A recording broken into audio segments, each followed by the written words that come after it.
1 João 5,20 diz-nos assim a santa e poderosa palavra de Deus. E sabemos que já o Filho de Deus é vindo e nos deu entendimento para que conheçamos ao verdadeiro, e no que é verdadeiro estamos, isto é, em seu Filho Jesus Cristo.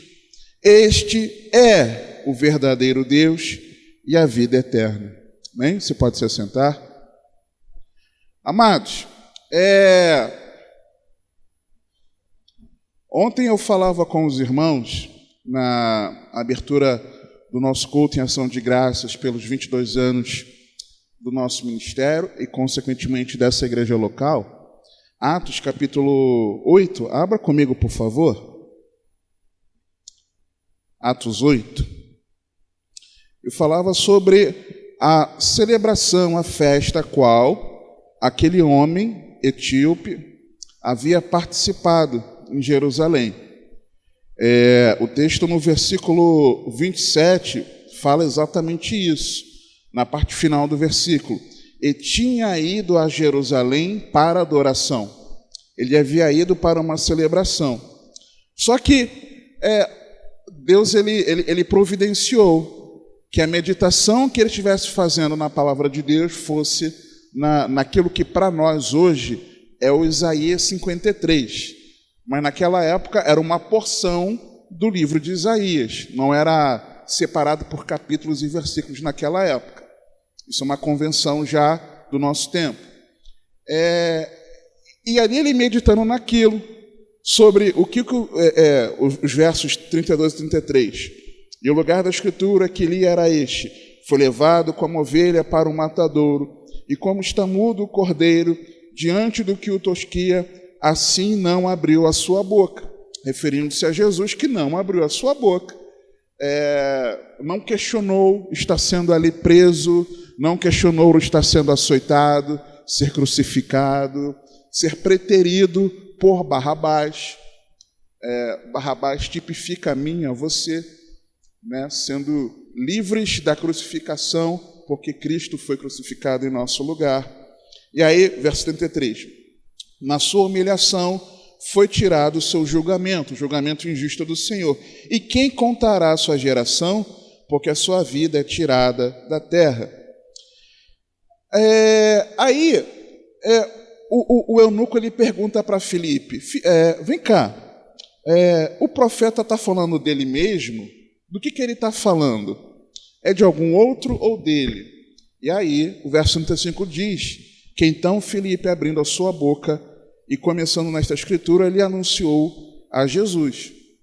Então eu falava com os irmãos ontem de que não importa a celebração que nós estejamos participando e devemos celebrar, mas que o anseio do nosso coração precisa ser pela revelação de quem é o Cristo de Deus, que é o Senhor Jesus, de quem é o Filho. E é interessante que quando o texto continua, o texto diz assim, 36, e indo eles caminhando, chegaram a uma certa água, e disse o eunuco, eis aqui água, que impede que eu seja batizado? Porque Filipe certamente pregou o evangelho, dizendo a necessidade do arrependimento e o batismo como símbolo daquela fé produzida no seu coração. E aí, verso 37, Filipe disse, é lícito se crês de todo o coração. De todo o coração. E o que o eunuco disse? E respondendo, ele disse, creio que Jesus Cristo é o Filho de Deus. E então, mandou parar o carro, desceram ambos, e Filipe o batizou. Quando Filipe fala para ele, olha, eu posso te batizar se você crer de todo, completo coração. Qual foi a resposta do eunuco? Eu creio que Jesus é o Filho de Deus. Por isso, irmãos, o eunuco entendeu que ele precisava render todo o seu coração a Jesus, como entendendo que Jesus é o Filho de Deus. E é por isso que nós estamos na nossa escola bíblica investindo já 5, 6, eu nem lembro mais, encontros nossos aqui, meditando sobre o Filho de Deus. Porque se nós não crermos no Filho, se nós continuarmos muitas vezes entendendo que essa mistura que a gente faz pela tradição religiosa, não entendendo que Deus amou o mundo de tal maneira que deu o Filho, nós estamos perdidos, irmãos. Crer em Jesus é crer que Ele é o Filho de Deus. Por isso nós estamos meditando sobre Jesus, Filho de Deus. E tendo meditado que Deus é chamado de Filho quando nos referimos ao seu eterno Filho unigênito, Jesus Cristo, que deixou os céus para ser gerado em carne pelo Espírito Santo no ventre de uma virgem, nascer como homem. Meditamos isso já. Meditamos também. Ele veio para viver sem pecado, vencer o diabo e seus demônios, desfazendo as suas obras malignas, proclamar o Evangelho, ensinar sobre o reino de Deus, fazer discípulos, edificar a igreja, morrer na cruz pelos pecadores, ressuscitar para a justificação dos que nele creem, subir novamente aos céus, de onde batiza no Espírito Santo, estando à destra do Pai, de quem recebeu toda a autoridade no céu e na terra, e de onde retornará no fim dos tempos. Meditamos nisso tudo até aqui. E meditando nisso, nessas verdades, tá, legal. E o que isso traz para a minha vida? E o que esse conhecimento eu posso colocar de prática na minha vida? Nós vimos sobre cada uma dessas verdades. E aí, agora nós meditaremos sobre para que o Deus Filho em breve voltará no fim dos tempos. Então, para que o Filho voltará? Para quê? Para que Jesus voltará? Entender para que Jesus voltará, isso nos dá uma expectativa correta pelo retorno dele. Compreender essa verdade, o nosso amor pela vida dele fica mais latente. Quando nós compreendemos essas verdades, sobre para que o Senhor Jesus, o Filho de Deus, retornará a essa terra, a nossa expectativa pelo retorno dele aumenta. Tem gente que pensa que quando Jesus voltar, a minha vida boa aqui na terra vai acabar. Volta agora para o Jesus. Você sabe que isso é verdade. Talvez o teu coração pensasse assim, ou ainda pensa, ou você tenha ouvido pessoas falarem assim: tomara que Jesus não volte agora, porque eu ainda quero fazer isso na minha vida. A gente ri, mas você sabe que isso é verdade, irmãos? Eu já pensei assim, irmãos. Se Jesus voltar logo, eu não vou ser pai, eu não vou casar, eu não vou isso, eu não vou aquilo, eu não vou viajar para tal lugar. Eu sei muito isso, irmãos. Até que eu compreendi a necessidade do Senhor Filho. E que isso é melhor do que qualquer outra coisa nessa vida terrena. E por que eu pensava assim? Por falta de meditação na palavra de Deus. Por não meditar em toda a palavra de Deus, especialmente o Antigo Testamento fala muito da volta de Jesus. Eu fico... Quem assistiu alguns vídeos, né, lá que eu gravava no passado, você me ouviu falar muito sobre isso em textos do Antigo Testamento. Mas o Novo Testamento é recheado das verdades sobre a volta de Jesus. Jesus falou, os apóstolos falaram, está recheado a respeito disso, do retorno do Senhor. Então, quando eu passei a meditar na Bíblia como um todo, a não ficar lendo trechinho em trechinho, eu pude ver que promessa maravilhosa é essa, de que é melhor do que a vida. Porque ao ele retornar, para sempre com ele estaremos. E isso é melhor do que que momento maravilhoso eu estou vivendo aqui nessa minha passagem terrena. Estar com Jesus é incomparavelmente melhor, irmãos. Então, quando você compreende isso, você passa a amar a vinda do Senhor.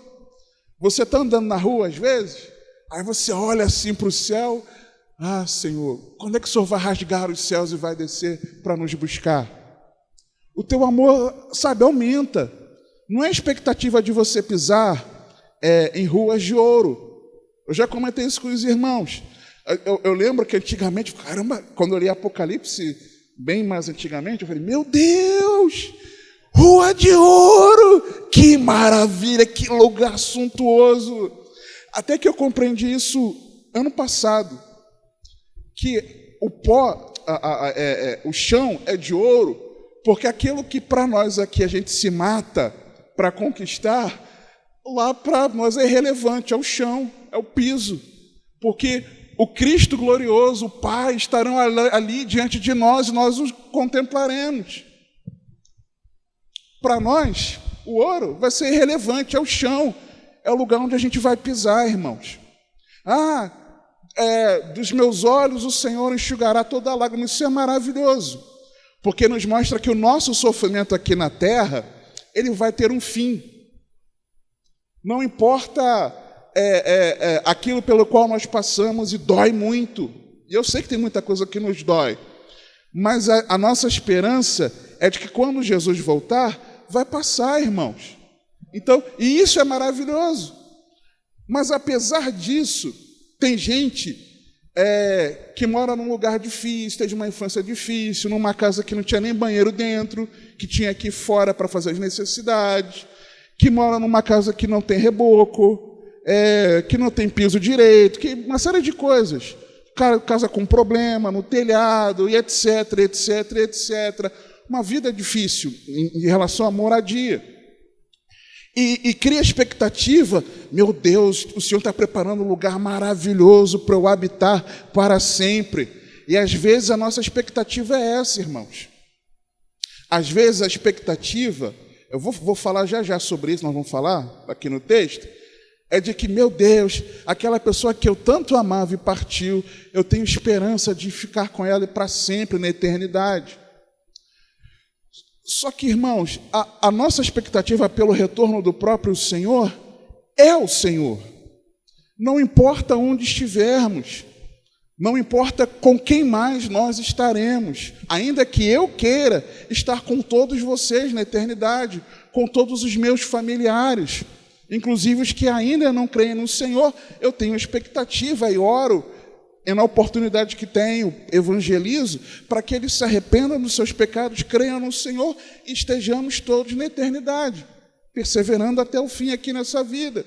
Só que, apesar de tudo isso, o melhor da eternidade é nós estarmos com Ele, irmãos. E ao nós compreendermos isso, para que Jesus retornará, a nossa expectativa pelo retorno dele alinha a nossa maneira de nós vivermos aqui na terra. Aí as Escrituras revelam que o Filho em breve voltará no fim dos tempos para ressuscitar os mortos. 1 Coríntios 15, abra comigo, por favor. 1 Coríntios 15, 12 a 26. Eu esqueci de acionar aqui o cronômetro, nem sei, irmãos. Quanto tempo eu já estou falando? Meu pastor me perdoa. Vou me guiar pelo relógio, tá? Mas eu entendi da parte de Deus que era para falar isso. 1 Coríntios 15, 12 a 26.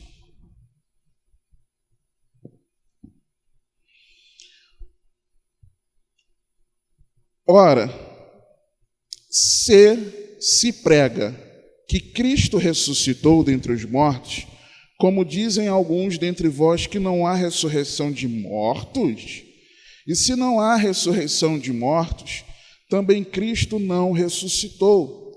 E se Cristo não ressuscitou, logo é vã a nossa pregação, e também é vã a vossa fé. Ou seja, a base da nossa fé é a ressurreição do Senhor. E assim, somos também considerados como falsas testemunhas de Deus, pois testificamos de Deus que ressuscitou a Cristo, ao qual, porém, não ressuscitou, se na verdade os mortos não ressuscitam. Porque se os mortos não ressuscitam, também Cristo não ressuscitou. E se Cristo não ressuscitou, é vã a vossa fé, e ainda permaneceis nos vossos pecados. E também os que dormiram em Cristo, uma pausa aqui, por que ainda permaneceríamos nos nossos pecados? Porque quando Jesus ressuscitou para que fôssemos justificados. Quando Jesus morreu, ele estava ali cumprindo a pena no nosso lugar. O seu pecado não fica impune. O meu pecado não fica impune. Mas os nossos pecados já foram punidos em Jesus. Jesus foi sentenciado a morrer naquela cruz, a sofrer todo o despejar, o derramar da ira de Deus, perder a eterna comunhão momentaneamente com o Pai, para que ali ele estivesse pagando a conta do nosso pecado. Ao fazer isso, os nossos pecados foram ali pagos. Quando ele ressuscita, Jesus ressuscita como prova de que o Pai olhou para ele e viu que ele não tinha pecado, o ressuscitou. Porque se ele tivesse culpa, ele não teria ressuscitado. E quando ele ressuscita, a justiça de Deus, Deus é justo. O pecado não pode ficar impune. Então, quando Jesus ressuscita, o Pai está testificando que aceitou aquele sacrifício do seu Filho, recebendo a punição pelos nossos pecados. Então, quando Jesus ressuscita, nós, então, é a prova de que você e eu não somos mais culpados. A sentença contra mim e contra você, ela é mudada. A culpa pelos nossos pecados é tirada de nós quando nós temos uma verdadeira fé em Jesus. Então, Jesus ele ressuscitou para isso, para a nossa justificação, para que a culpa do pecado fosse tirada de nós. Então, por isso que ele fala no 17, e se Cristo não ressuscitou, é vã a vossa fé e ainda permanecei nos vossos pecados. A culpa do pecado continua sobre vocês, se Jesus não ressuscitou. E também os que dormiram em Cristo estão perdidos. Se esperamos em Cristo só nesta vida, somos os mais miseráveis de todos os homens. Irmãos, teve um dia que entrou um irmão aqui, que estava desorientado por algumas dificuldades que ele estava passando na vida. Depois ele conversou comigo, com o pastor Júlio, e ele entrou aqui como uma tábua de salvação para aquele momento que ele estava vivendo. E naquele dia, aquilo que o pastor Júlio estava compartilhando conosco, era até um assunto extra, se eu não me engano, fora da lição, ou fazia parte de uma série, eu não me lembro. E o pastor Júlio estava ensinando aqui, compartilhando sobre nós colocarmos a nossa esperança na eternidade com o Senhor. E fomos muito ministrados ali. Daqui a pouco, na hora das perguntas, aquele homem levanta a mão, os irmãos devem se lembrar, e ele pergunta, mas vem cá, e a minha vida aqui na terra? Os irmãos devem se lembrar. Um vai falando uma coisa, outra coisa. Daqui a pouco o Giginha fala assim, lembra onde é que está aquele texto que fala que se nós tivermos esperança nessa vida, mais miseráveis somos? Aí se leu esse texto, né, para uma palavra de consolo para aquele irmão, né, que estava naquele momento difícil. E é exatamente essa verdade aqui. Porque se de fato, irmãos, nós entendemos que o nosso Senhor Jesus, ele ressuscitou, e nós temos a esperança do porvir, a esperança da eternidade, isso é o que a Bíblia nos ensina. Mas, se a nossa expectativa de termos Cristo só aqui nessa vida, para que Jesus nos ajude a vencer as nossas dificuldades, a nós solucionarmos os problemas, e nós cremos que, pelo nome de Jesus, o enfermo é curado, o oprimido é liberto, que famílias são restauradas, no cuidado dele, na provisão diária, nós cremos em tudo isso e oramos por isso, crendo de verdade que Deus ele pode fazer, nós cremos nisso. Porém, se a nossa esperança está somente aqui na terra, olha o que o texto diz, irmãos, somos os mais miseráveis de todos os homens, mais do que aqueles que não creem em Jesus. Se nós dizemos que cremos no Filho de Deus, mas a nossa expectativa de ter Jesus é só para aqui, para essa vida, nós somos mais miseráveis do que aqueles que dizem que não têm Jesus, irmãos. Porque a nossa esperança ela não pode estar somente aqui nessa vida. Aí continua o texto, verso 20. Mas de fato Cristo ressuscitou dentre os mortos e foi feito as primícias dos que dormem. Porque assim como a morte veio por um homem, também a ressurreição dos mortos veio por um homem.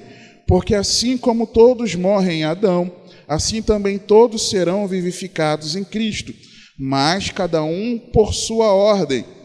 Cristo as primícias, depois os que são de Cristo na sua vinda.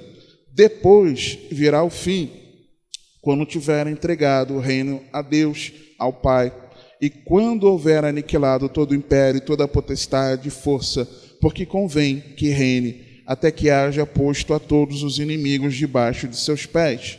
Ora, o último inimigo que há de ser aniquilado é a morte. Então, o Filho em breve voltará, no fim dos tempos, para ressuscitar os mortos. E quando nós lemos isso aqui, e esse capítulo é um capítulo que trata disso, que é a base da nossa fé, lemos versículos falando sobre isso, nós podemos, então, fundamentar a certeza da nossa fé. Porque Jesus voltará para ressuscitar aqueles que são seus, a nossa fé, ela pode ser uma fé sólida, fundamentada, firme. Podemos ter certeza de fé, porque Jesus voltará para ressuscitar. As pessoas nas religiões aí, elas creem por N situações, por um livro que está escrito, por causa de um sonho, por causa de uma suposta revelação, por causa de uma suposta aparição de anjos. Nós não, irmãos. Nós podemos crer no amanhã, podemos crer no porvir, porque um fato aconteceu.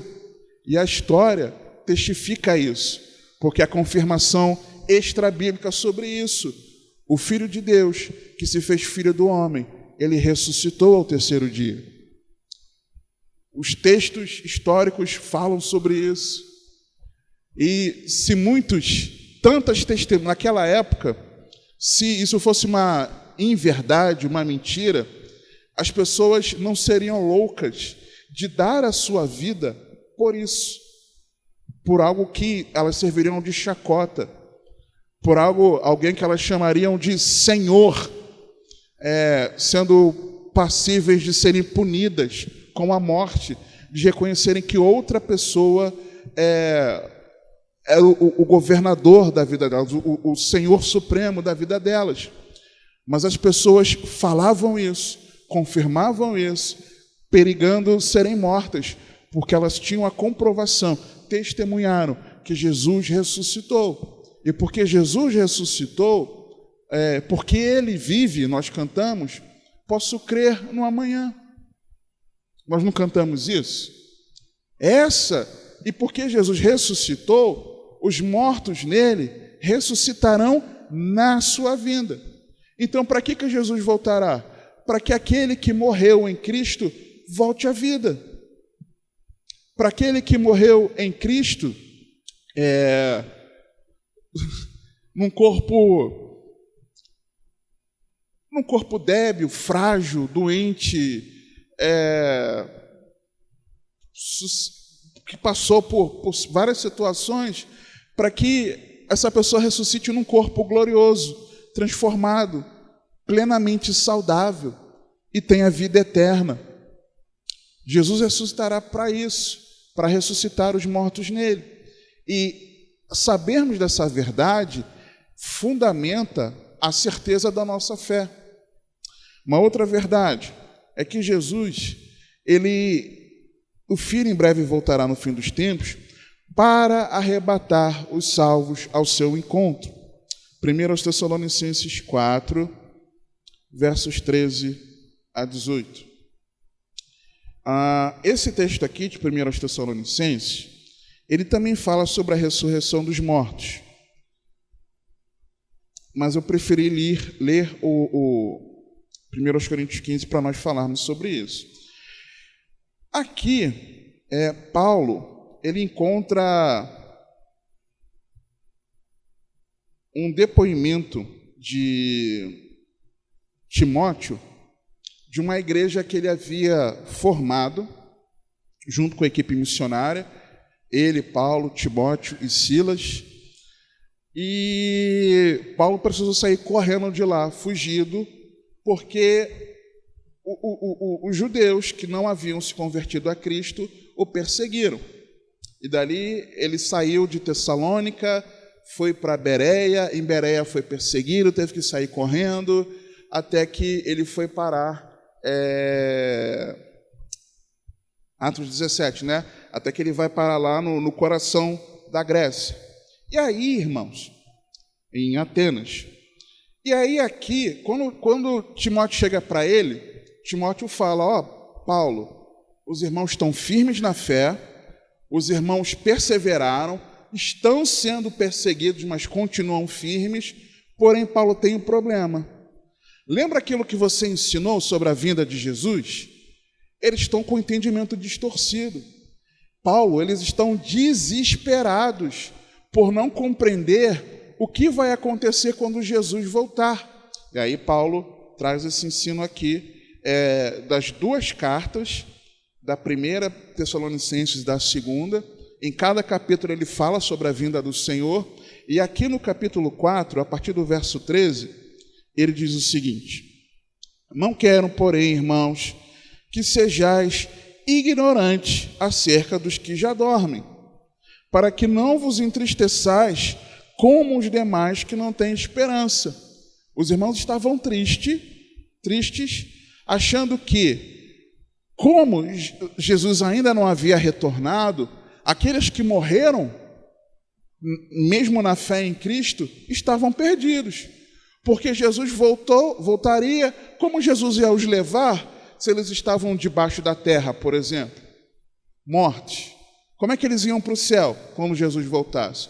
Aí Paulo explica aqui para eles. Verso 14. Porque se cremos que Jesus morreu e ressuscitou, assim também aos que em Jesus dormem. Aí preste atenção nisso. Deus os tornará a trazer com ele. Como assim? Como é que é isso? Como é que Deus voltará a os trazer com ele? Isso aqui é maravilhoso. Porque aquele que morreu em Cristo já está com Cristo. Lembra do malfeitor na cruz? Quando Jesus, o que reconhece o seu pecado, que Jesus era justo, e Senhor, lembra-te de mim quando vieres no teu reino. Aí o que Jesus fala para ele? Hoje estarás comigo no paraíso.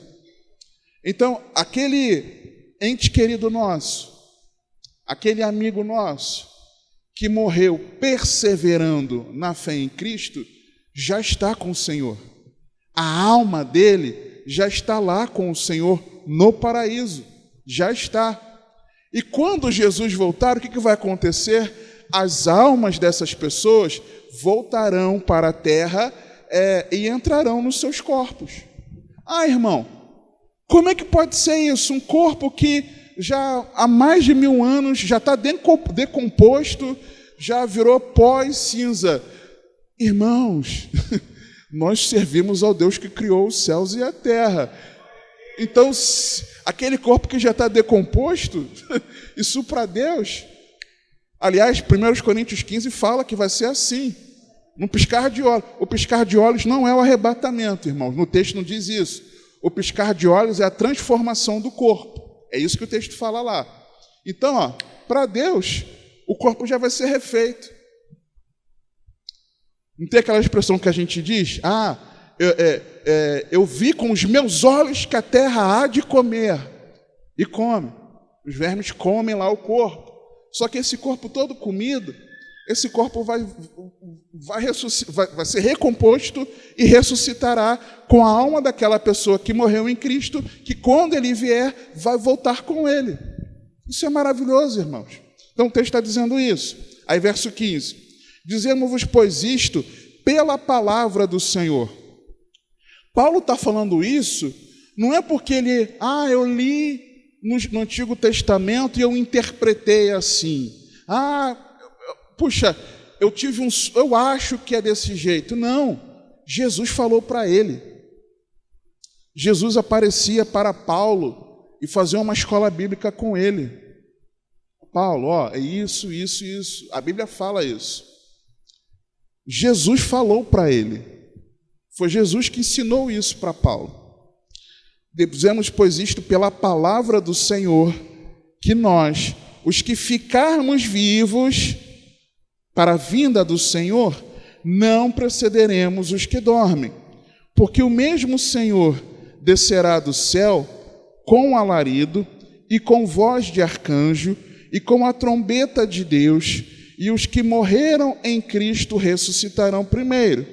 Depois nós, os que ficarmos vivos, seremos arrebatados juntamente com eles nas nuvens, a encontrar o Senhor nos ares, e assim estaremos sempre com o Senhor. Portanto, consolai-vos uns aos outros com estas palavras. Sabermos que os salvos serão arrebatados ao encontro do Senhor nos oferece consolo e esperança, irmãos, para sempre você e eu, se perseverarmos até o fim, quando Ele estiver vivo, estivermos vivos na sua vinda, nós seremos arrebatados ao encontro dEle.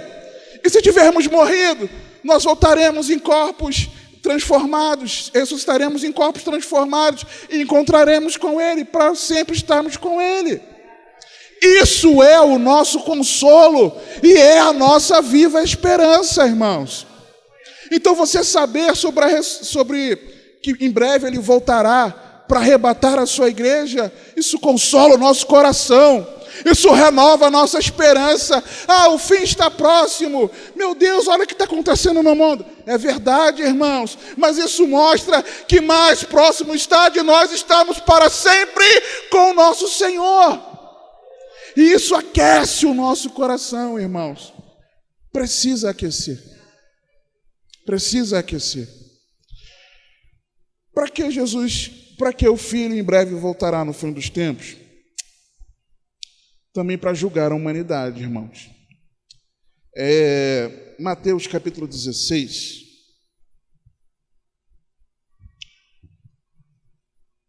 Essa semana eu estava ouvindo um vídeo no YouTube, que é um encontro de louvor, né? Que uma cantora cristã, Mateus 16, né? Ela faz, né, uma live com o esposo dela, e que é músico também, tocar com ela. Os irmãos aqui conhecem muitos louvores dela, conhecem ela, a Raquel Novaes. E um vídeo que ela publicou essa semana lá no canal, eu estava ouvindo, que eu gosto de ir ouvindo louvor, né? Trabalhando, ouvindo louvor. E aí, num momento assim, ela comentou de que estavam fazendo na época que ela gravou aquele vídeo, 2 anos da morte do pastor Cláudio Claro, que era muito amigo deles e tudo. Cantamos canções dele aqui também. E aí, ela contando a experiência que a esposa dele narra, que no fim da vida ele estava muito enfermo, Se eu não me engano, ele estava com câncer. E ele estava muito fraco, muito, muito fraco.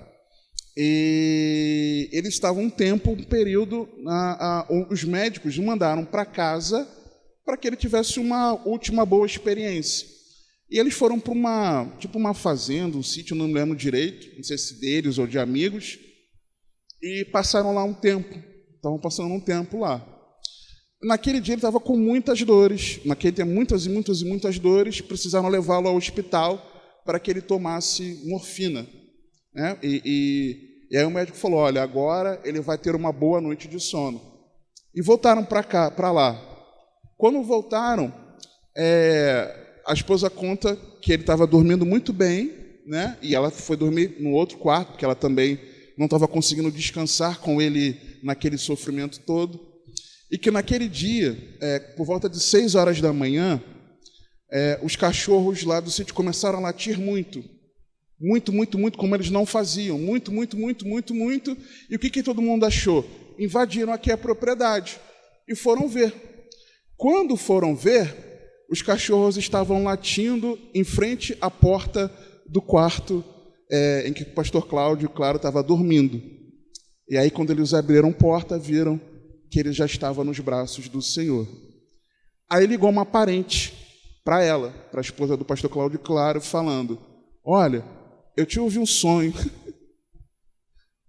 que vocês estavam em tal lugar, que era lá onde eles estavam, e Cláudio estava num lugar, no quarto, deitado. De repente vem 2 anjos gigantes, enormes, entram na propriedade, vão até o quarto dele, era o amanhecer, e eles pegam ele, e eles caminham indo em direção ao céu. O que aconteceu com ele? Aí a esposa conta. Então, a nossa esperança de que quando o salvo morre na fé em Jesus, o Senhor manda os anjos dele para nos buscar e levar ao encontro dele. Jesus disse isso, irmãos. Lembra do rico Lázaro? Jesus falando o que aconteceu com Lázaro? Que os anjos foram até ele, pegaram a alma dele, levaram para o... Então, Jesus disse isso. Então, essa é a nossa esperança.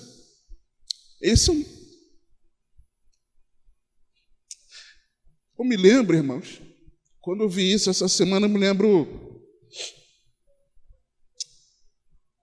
do meu sogro.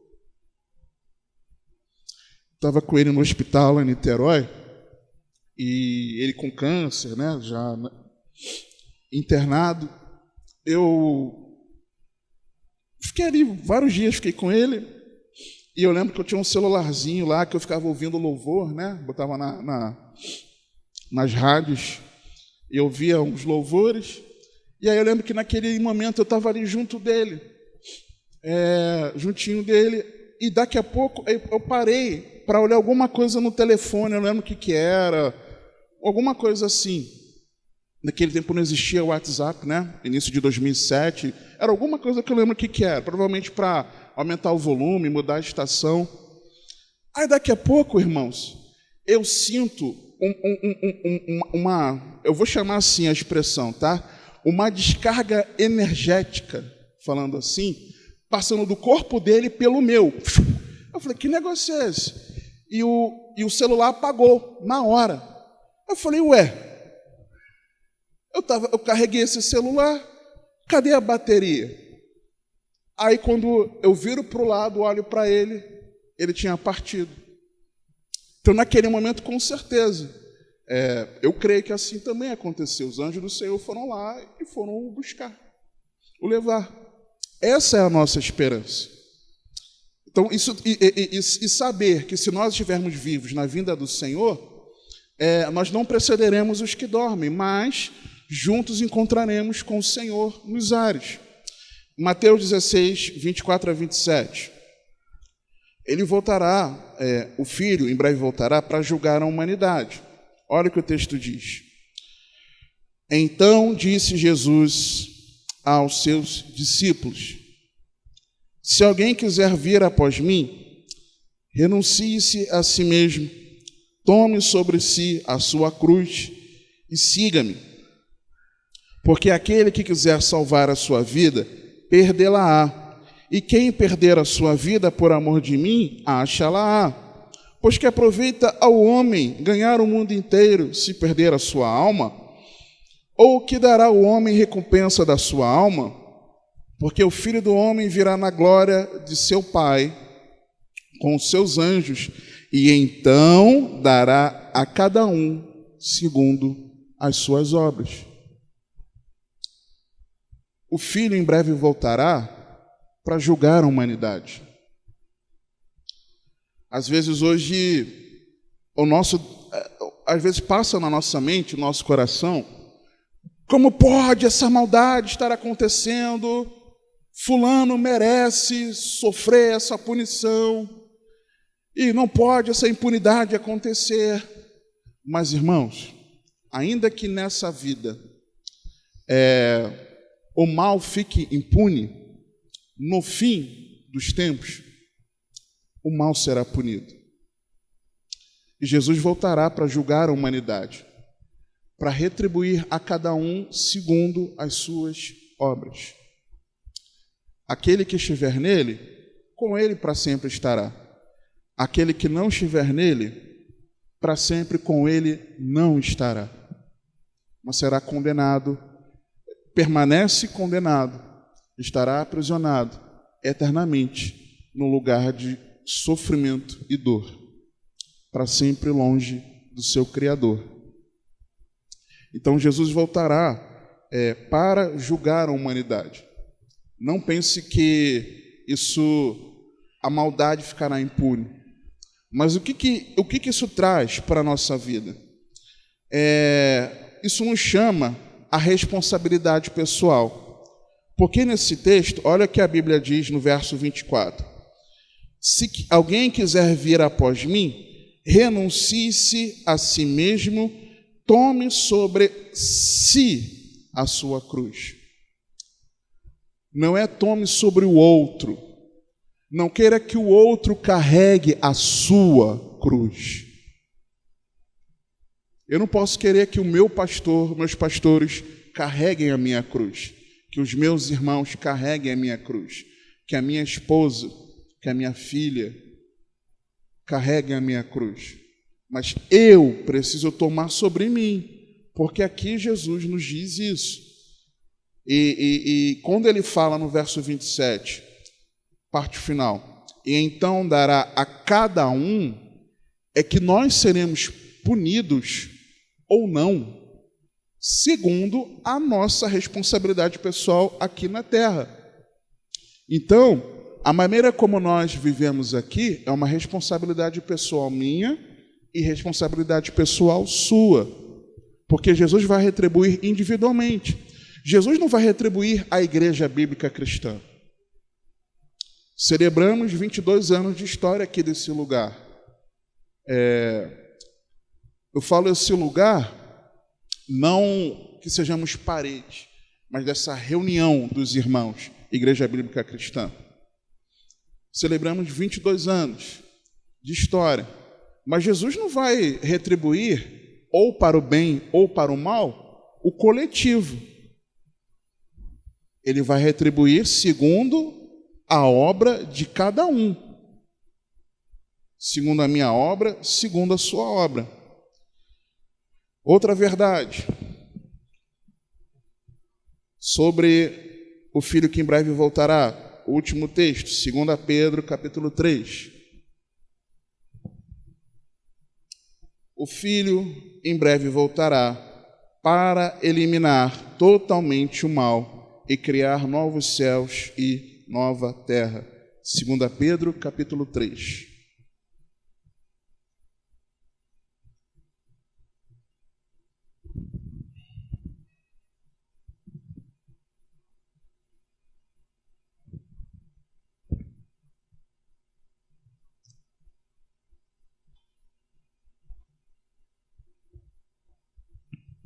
A partir do verso 1. Amados, escrevo-vos agora esta segunda carta, em ambas as quais desperto com exortação o vosso ânimo sincero, para que vos lembreis das palavras que primeiramente foram ditas pelos santos profetas e do nosso mandamento, os apóstolos do Senhor e Salvador. Sabendo primeiro isto, que nos últimos dias virão escarnecedores, andando segundo as suas próprias concupiscências, e dizendo: onde está a promessa da sua vinda? Porque desde que os pais dormiram, todas as coisas permanecem como desde o princípio da criação. Eles voluntariamente ignoram isto, que pela palavra de Deus, já desde a antiguidade existiram os céus e a terra, que foi tirada da água, e no meio da água subsiste, pelas quais coisas pereceu o mundo de então, coberto com as águas do dilúvio. Mas os céus e a terra, que agora existem, pela mesma palavra se reservam como tesouro, e se guardam para o fogo, até o dia do juízo e da perdição dos homens ímpios. Mas, amados, não ignoreis uma coisa, que um dia para o Senhor é como 1000 anos, e 1000 anos como um dia. O Senhor não retarda a sua promessa, ainda que alguns a tenham por tardia, mas é longânimo para conosco, não querendo que alguns se percam, senão que todos venham a arrepender-se. Mas o dia do Senhor virá como ladrão de noite, no qual os céus passarão com grande estrondo, e os elementos ardendo se desfarão, e a terra e as obras que nela há se queimarão. Havendo, pois, de perecer todas estas coisas, que pessoas vos convencer em santo trato e piedade, aguardando e apressando a vinda do dia de Deus, em que os céus em fogo se desfarão e os elementos ardendo se fundirão? Mas nós, segundo a sua promessa, aguardamos novos céus e nova terra em que habita a justiça. Então, Jesus ele vem julgar a cada um segundo a sua obra, mas o Filho virá para eliminar totalmente o mal e criar novos céus e nova terra. E o que isso implica para mim e para você? Versos 11 e 12 nos mostram a necessidade de uma autoanálise.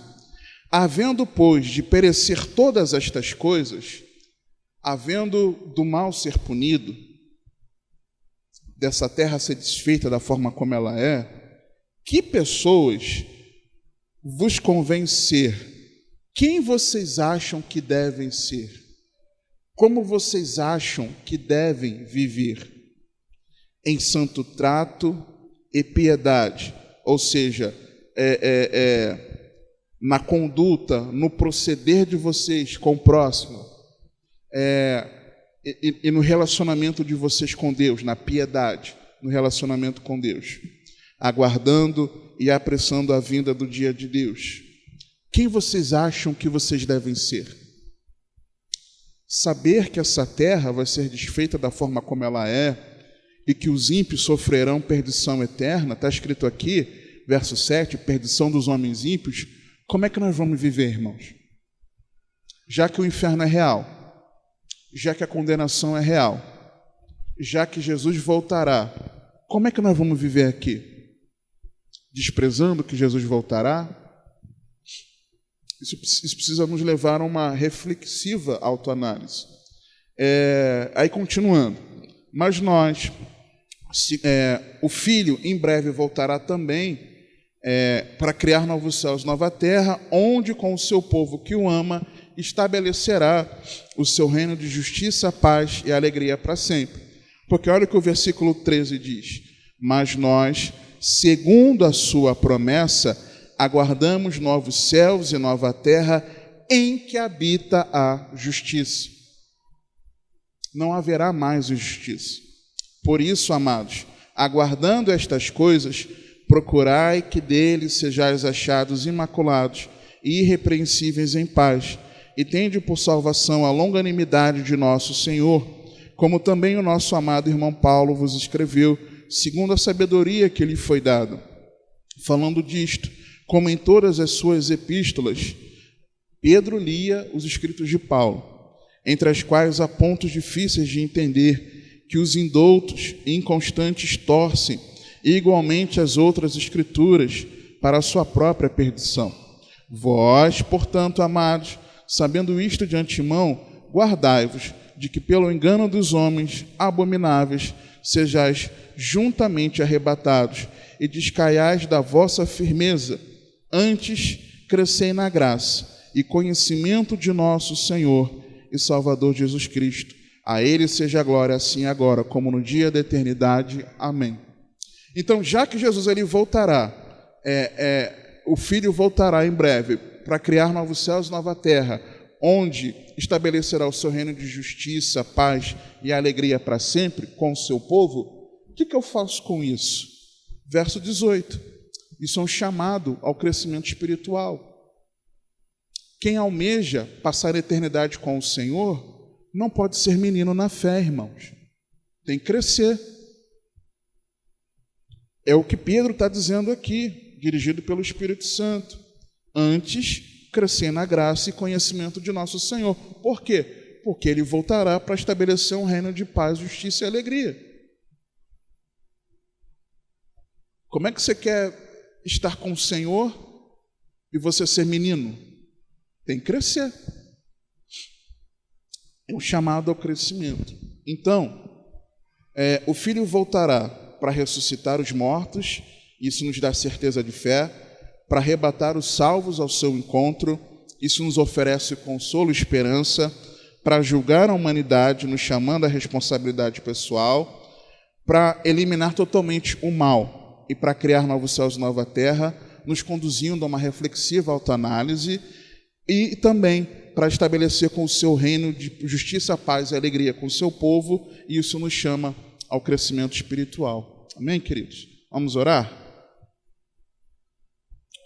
Pai bendito, nós te damos graças pela verdade da tua palavra.